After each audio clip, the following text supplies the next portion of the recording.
Concurseiro e concurseira, esse é o vídeo 3 do Decreto 7508 de 2011, portanto, só assista esse. Se você tiver assistido o primeiro, o segundo, se você tiver curtido o primeiro, o segundo, compartilhado e me ajudado a crescer esse canal, ó, tô de olho, hein? Meu nome é Lígia Carvalheiro, meu trabalho aqui, minha vontade aqui é fazer você explodir nas provas de concurso, ir bem, ter a satisfação de que realmente eu aprendi e por isso eu tô trazendo aqui o meu melhor, a minha melhor explicação para as aulas que paulatinamente eu tenho postado aqui, e essa aqui é essencial para sua aprovação, tá dentro do bloco Legislação do SUS e já estamos na parte 3, portanto, bora lá na sequência enfiar esse assunto dentro da tua cabeça. Vamos lá. Decreto 7508, a gente já está no artigo 20.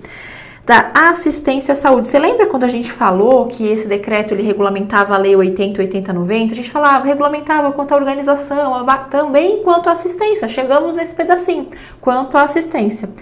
A integralidade da assistência, da assistência à saúde se inicia e se completa na rede de atenção à saúde. Lembra que a gente viu que que o serviço se iniciava pela porta de entrada e se completava, né, nos demais serviços de densidades tecnológicas diferentes? Aqui a gente está falando de integralidade. Então, integralidade e rede, elas são assim irmãs gêmeas, tá? Então, só existe atendimento integral se existe rede de ação e serviço para tal, tá? Então, a integralidade se inicia e se completa na rede mediante referenciamento desse usuário na rede regional, interestadual, conforme pactuação existente. Tranquilo aqui, né?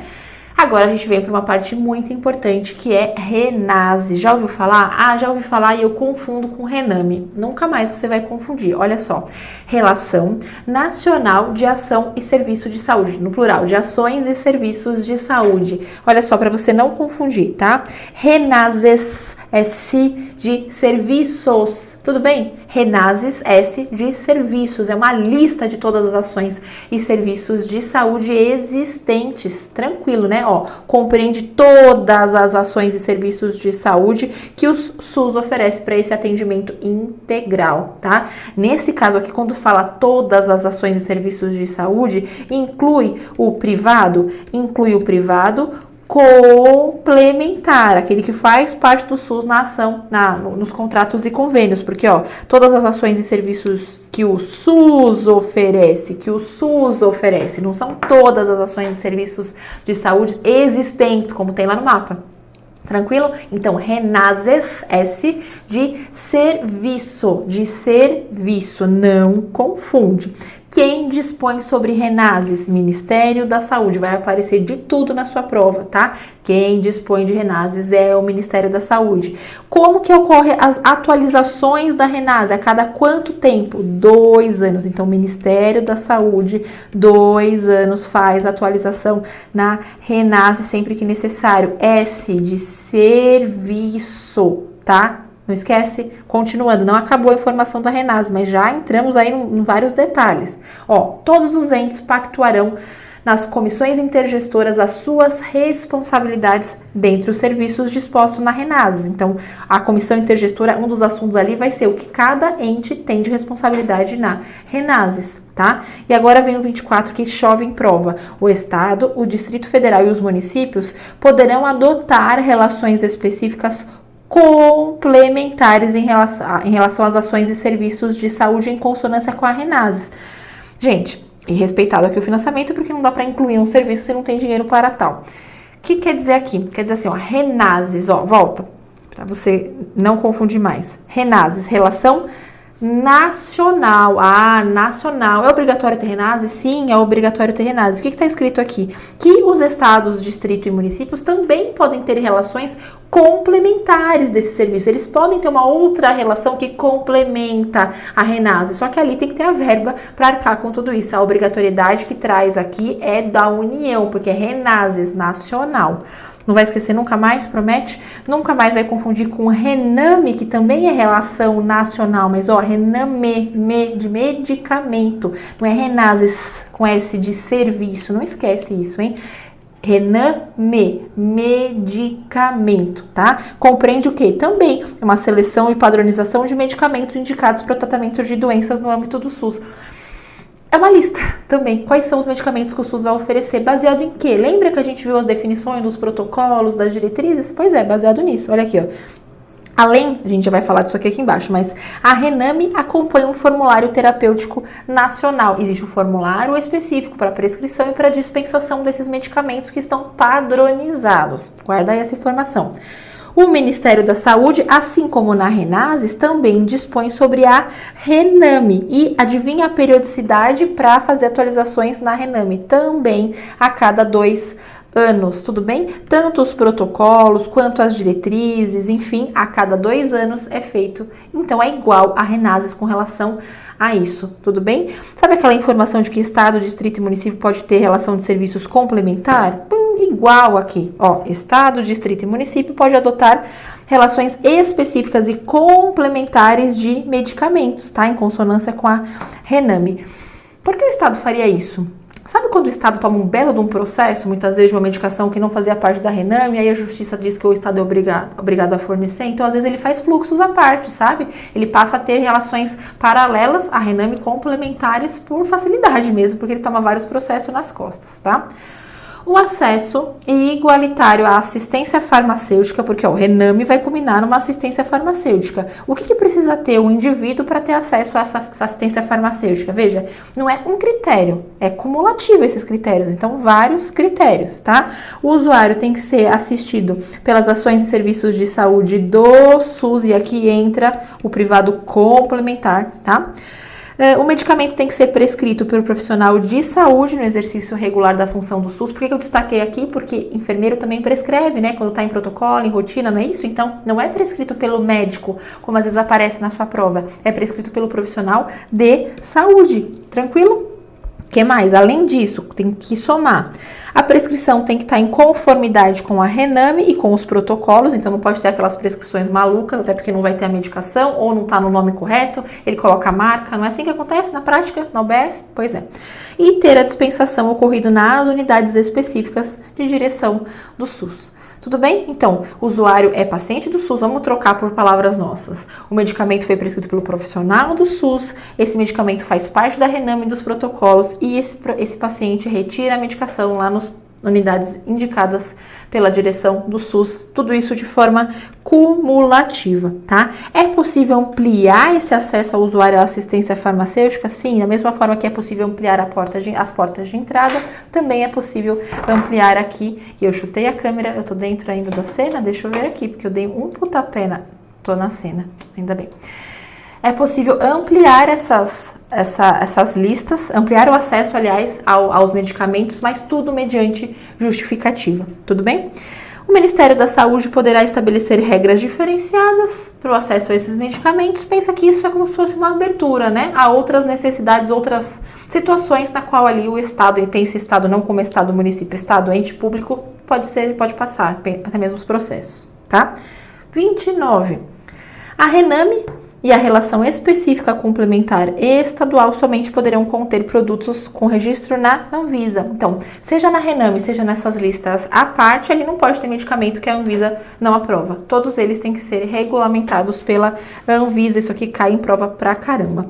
E o último item que estava lá nas funções desse decreto é trabalhar acerca da articulação interfederativa. E a gente falou lá nas definições acerca das comissões intergestores. E aqui a gente vai detalhar um pouquinho mais. Tudo aqui grifo meu, tá?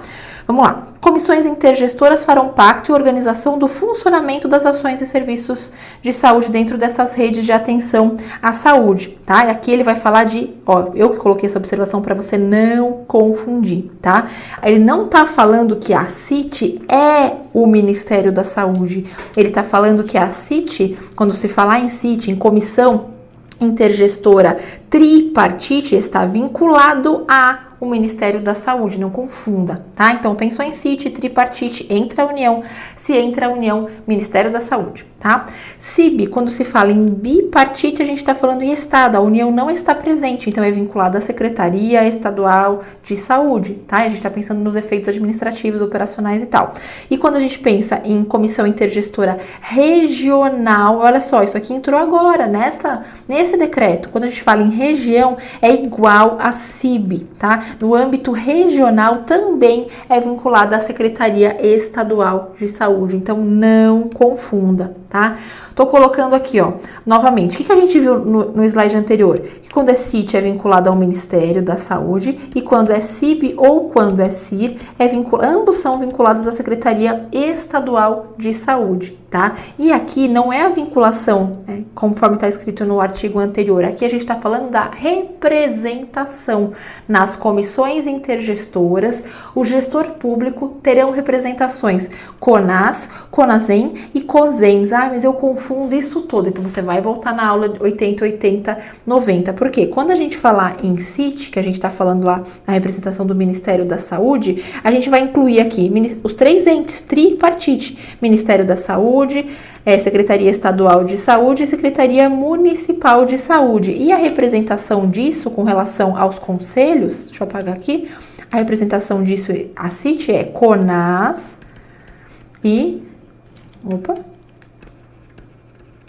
CONASEMS. Ah, mas eu confundo, não confunda mais, ó, nacional, Conselho Nacional, tripartite, Ministério da Saúde, nacional, tudo bem? E aí, e a CIB, como é que faz? Tanto a CIB quanto a CIR, que tem ali, né, que mistura, sai o nível federal, fica só o estadual e o municipal, a representação é o COSEMS, que não é nacional.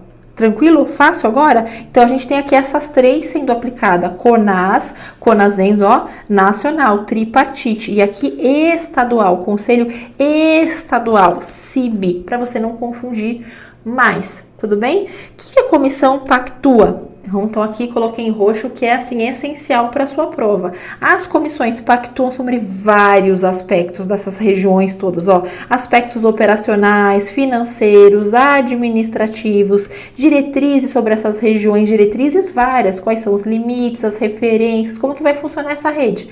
Diretrizes, qualquer ente a respeito da organização dessas redes, as responsabilidades dos entes nessas formações de rede toda e quais são as referências interestaduais, intraestaduais acerca do atendimento dentro dessas redes que vão fornecer então a integralidade. Cai muito isso aqui.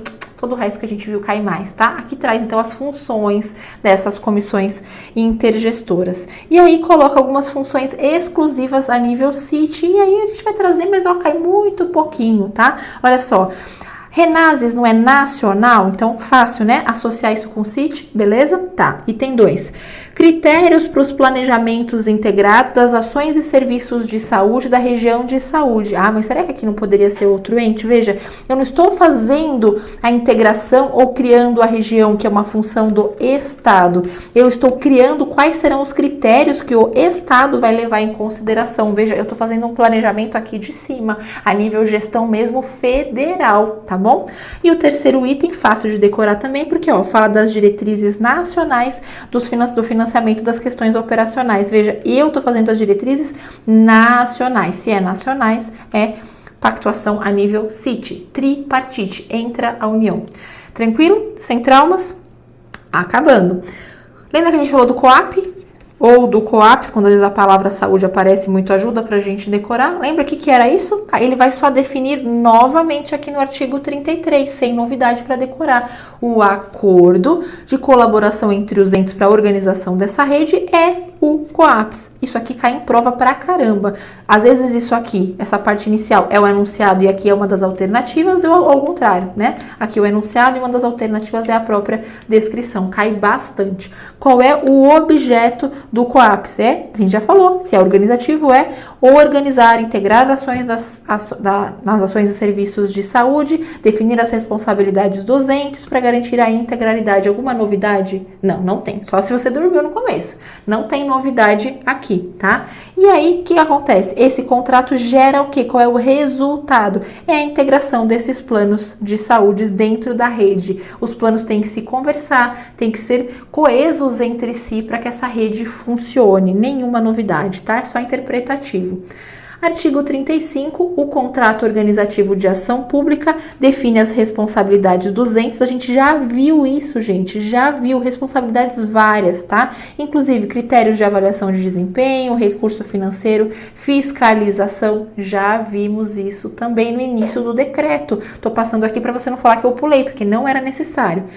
O Ministério da Saúde define os indicadores nacionais de garantia de acesso, tranquilo também, nacionais, vincula a Ministério para você não errar em prova. E o desempenho a partir dos indicadores nacionais servirá como parâmetro para avaliação do desempenho da prestação de ação e serviços de saúde que a gente vai encontrar lá na organização do COAPS. Então, os indicadores, eles ajudam no planejamento, ajudam na avaliação, ajudam na fiscalização, tá? Na eficiência, na percepção se aquilo funciona, se mantém no próximo plano de saúde, se não mantém, se entra como meta, se não entra, tá? O COAPS contém quais disposições essenciais? Então, dentro do COAPS vai ter quais são as necessidades de saúde locais e regionais. Lembra que eu falei? COAPS vem depois do mapa. Então, para eu saber qual é a necessidade, eu preciso saber o quê? O que tem ali naquele mapa, naquela região, tá? Dentro do COAPS tem quais são as ofertas das ações e serviços de vigilância em saúde e toda a parte de integralidade, quais são as responsabilidades dos entes, inclusive indicadores e estratégias de melhoria. Acabou? Não, não acabou, mas tá tudo dentro do que a gente já viu. Quais são os critérios de avaliação, quais são as adequações necessárias com relação aos serviços, RENASES, S de serviço, quais são os investimentos necessários, recursos financeiros, e aí vem o Ministério da Saúde que pode instituir formas de incentivos que extrapolam o que está escrito acima para o cumprimento de metas.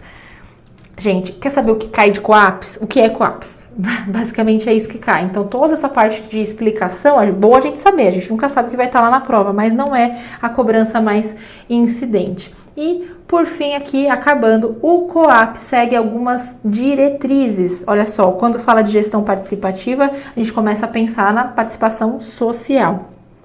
Dentro do COAPS vai ter estratégias que vão incluir, inclusive, a avaliação do usuário, a gente tem, né, a avaliação do usuário, a apuração permanente dos interesses do usuário e publicidade dos direitos e deveres do usuário. Gente, aqui já começa a dar um pequeno foco na humanização do atendimento que vai ser tratado aqui embaixo, no 38. A humanização do atendimento do usuário será fator determinante para o estabelecimento de metas. Veja como não é mais tão frio, né? Não é assim, meta porque, que nem lá antigamente, nas campanhas, né, sanitaristas. Não, a ação é mediante simplesmente a epidemia que está acontecendo. Não, agora são levadas outras características em consideração, né, outros fatores. Inclusive, pensa-se nessa humanização do atendimento, tá? Veja que nesse processo de humanização, aqui como fator determinante, o que vai incluir aqui? Não é só como o usuário deve ser tratado, não, é muito mais do que isso, é na prática mesmo que a gente vai encontrar na Política Nacional de Humanização. Aqui tem o planejamento de como que é o acolhimento, aqui vai se falar de clínica ampliada, tá? E outras, etc., que a gente vai encontrar tudo na Política Nacional de Humanização, tá? Artigo 39. As normas de elaboração e fluxos do COAPS serão pactuadas pelo CIT, então as regras mais gestoras é pactuada pelo CIT e vem a Secretaria Estadual coordenando a sua implementação. Então as regras máximas é nível federal e a aplicação, a coordenação intermediária nível estadual. Meio intuitivo, né? O Sistema Nacional de Auditoria e Avaliação do SUS fará o controle e a fiscalização do contrato. Olha a transparência aqui, né? Olha a coisa, não está correndo solta. Sistema Nacional de Auditoria e Avaliação do SUS. Também isso aqui é digno de uma aula própria quando cai no seu edital, tá? E essa auditoria, inclusive, ela também é feita em cima do relatório de gestão, tá? O relatório de gestão conterá a seção específica relativa aos compromissos assumidos e outras leis que regem o assunto será levada em consideração também. E quase por fim, quase nas disposições finais, aos partícipes caberá monitorar e avaliar a execução do COAPS, do Contrato de Organização da Ação Pública em Saúde, e também poderão incluir dados sobre o COAPS nos sistemas de informação. Olha aqui de novo, sistema de informação. Mas sistema de informação também não é digno de uma aula própria? Ou se é. Olha só como o SUS vai puxando, né? É que nem quando você vai estudar financiamento. Aliás, financiamento, a gente tem o financiamento novo da atenção básica que a gente não consegue aproveitar aulas de financiamento antigo, hein? Fique esperto. Mas a gente começa a falar de um assunto, por exemplo, lá na Lei 80, 80, 90 já falava de financiamento. Acabou ali o assunto? Jamais. A gente tem a Lei Complementar 141 também. A gente tem todo o novo financiamento da atenção básica para estudar. Então, existem assuntos que aqui são citados em pedaços de outras normativas, decretos, enfim, que carecem de aula própria. Aqui cita: os partícipes incluirão dados sobre o COAPS no sistema de informação em saúde organizados pelo Ministério da Saúde. E aí a gente vai ter uma aula própria sobre sistema de saúde para destrinchar tudo mais. E estamos no último slide, disposições finais. Ó, o Ministério da Saúde informa ao órgão de controle interno e externo, olha aqui de novo, auditoria externa, auditoria interna, né, sendo solicitada pelo Ministério da Saúde, sempre que houver descumprimento das responsabilidades, não apresentou relatório de gestão, teve desvio de recurso financeiro ou qualquer ação de natureza ilícita. E aqui não nos interessa porque fala da primeira Renases, meu Deus do céu, né? Há quanto tempo isso já foi? Em 2011, e a gente já tá aqui bem mais avançado. Tudo bem, tranquilo, espero que vocês tenham gostado, que seja útil, mas não, seu estudo não acabou. Se você não fizer questões no seu banco de questões sobre esse tema, vai ficar vago, você vai ter a sensação de que aprendeu, e às vezes aprendeu mesmo, mas você esquece, você não aplica, você não saca as pegadinhas na prova, você precisa fazer questões. Quantas? Muitas, quantas você puder. Se você tem um outro material que tem questões, top, vai fazer, mas banco de questões é tudo que há. Você vai lá, acessa, faz várias, uma lista, erra, acerta, lê os comentários, fica puto, se sente burro, se sente inteligente, é uma soma de emoções, normal para quem tá prestando concurso, mas que vai tirar suas dúvidas e te fazer realmente um concurseiro que não fica ali naquele caldo mediano e que passa por as primeiras colocações. Curtiu esse vídeo? Curte esse vídeo, não custa nada você meter o dedão em curtir esse vídeo, comentar abaixo, compartilhar e me ajudar a crescer esse canal, tá bom? Muito prazer, Lígia Carvalheiro, até o próximo vídeo, fui!